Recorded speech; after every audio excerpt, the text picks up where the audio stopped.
জন্মের শুরু থেকেই যেন চিরশত্রু দুই সহোদর ভারত এবং পাকিস্তান।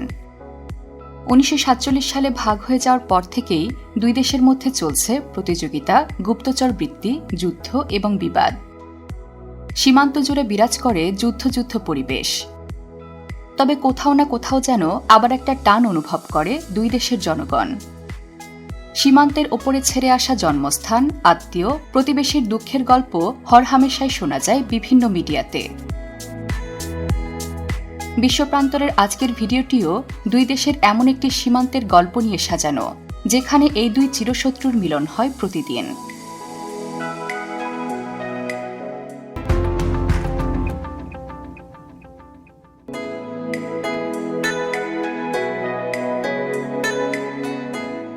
পাকিস্তানের লাহোর এবং ভারতের অমৃতসর শহরের মাঝামাঝি অবস্থিত আটারি ওয়াঘা সীমান্ত চেকপোস্ট।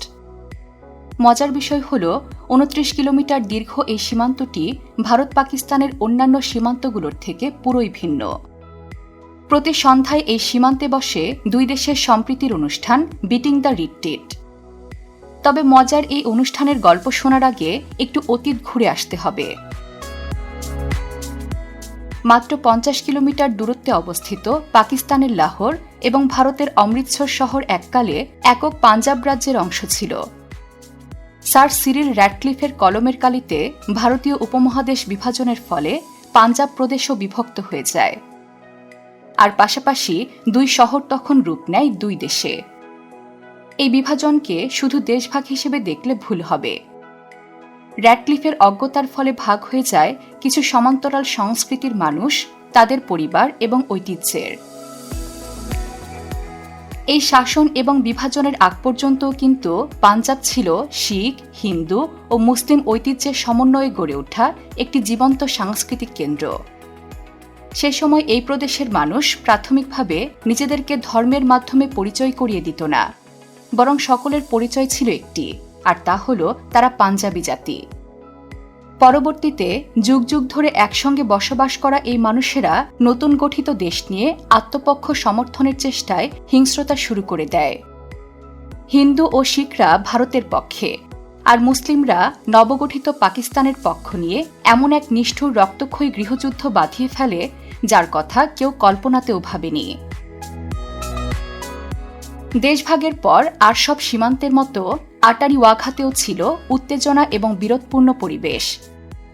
প্রতিদিনের কাজের অংশ হিসেবে দুই দেশের সীমান্তরক্ষী বাহিনীরা সীমান্তে নিয়মিত পতাকা উত্তোলন এবং নামানোর মাধ্যমে তাদের দেশপ্রেম প্রদর্শন করতেন।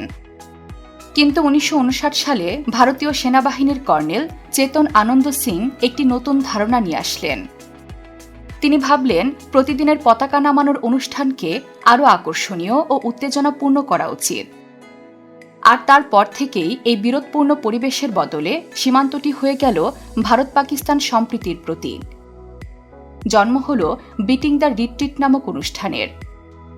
আর এই অনুষ্ঠানের কারণেই আটারি ওয়াঘা সীমান্ত এক অনন্য বৈশিষ্ট্য লাভ করল।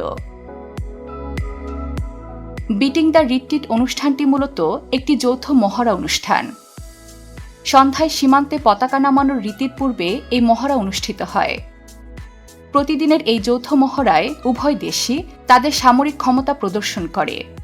তবে মহড়াটি খুব আকর্ষণীয় এবং মজাদার হয়ে থাকে।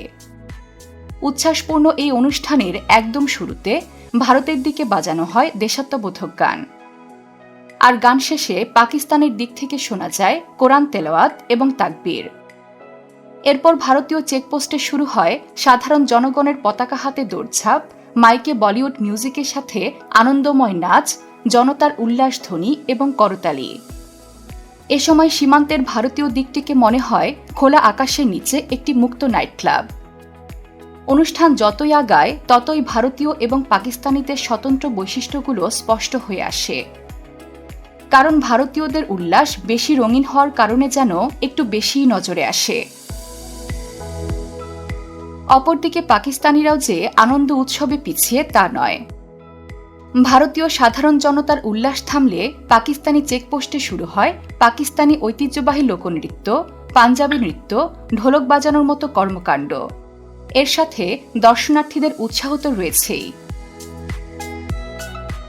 এরপর সাধারণ জনগণের উৎসব পর্ব শেষ হলে শুরু হয় সামরিক অনুষ্ঠান। সামরিক অনুষ্ঠানের মূল উদ্দেশ্য হল উভয় পক্ষের সামরিক বাহিনী একে অপরকে উত্তেজিত না করেই ক্ষিপ্ত করে তোলার চেষ্টা। কুচকাওয়াজের মাধ্যমে এটি করা হয়। আর এই কুচকাওয়াজটি প্রায় নিষ্ক্রিয় আক্রমণাত্মক বিষয়। যে দেশের সেনারা যত উচ্ছ্বাস নিয়ে কুচকাওয়াজ মাতিয়ে তুলতে পারে সে দেশই যেন সার্থক। এক্ষেত্রে দুই দেশের সীমান্তরক্ষী বাহিনীর সম্পূর্ণ প্রচেষ্টা থাকে। এ সময় তারা পা তুলে সেলুট দিয়ে একসাথে হেঁটে একদল অপর দলকে শক্তি প্রদর্শন করে থাকে। এসব শেষ হলে বর্ডার গেট বন্ধ করে দিয়ে নামিয়ে ফেলা হয় দুই দেশের পতাকা। প্রতিদিন হাজার হাজার দর্শক এই যৌথ মহড়া দেখতে আসে। শুরুতে মাত্র ৩০০ দর্শনার্থী নিয়ে শুরু করলেও বর্তমানে আটারি ওয়াঘা বর্ডারে তৈরি হয়েছে ২৫,০০০ দর্শনার্থী ধারণ ক্ষমতা সম্পন্ন স্টেডিয়াম।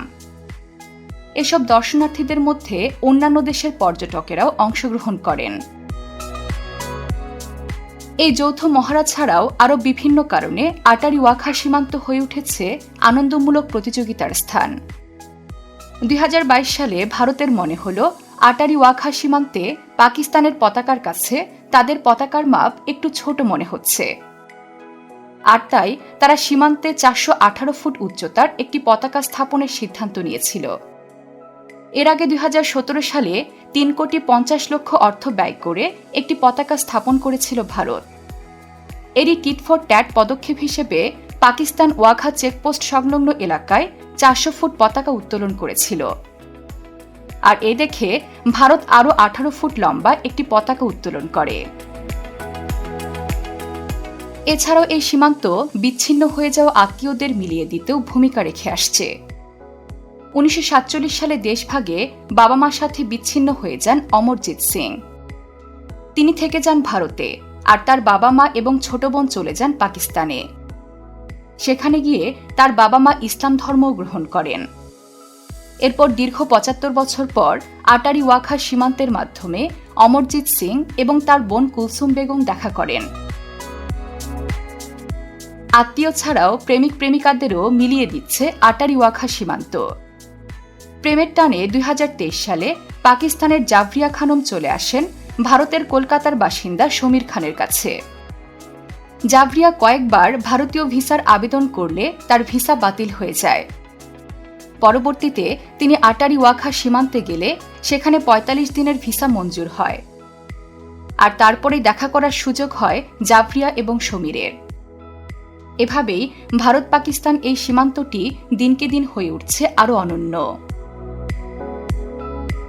আটারি ওয়াঘা সীমান্তের বিটিং দ্য রিট্রিট অনুষ্ঠানটি এক বিস্ময়কর এবং অসাধারণ ঘটনা, যা ভারত ও পাকিস্তান উভয়েরই অনন্য সাংস্কৃতিক পরিচয় তুলে ধরেছে।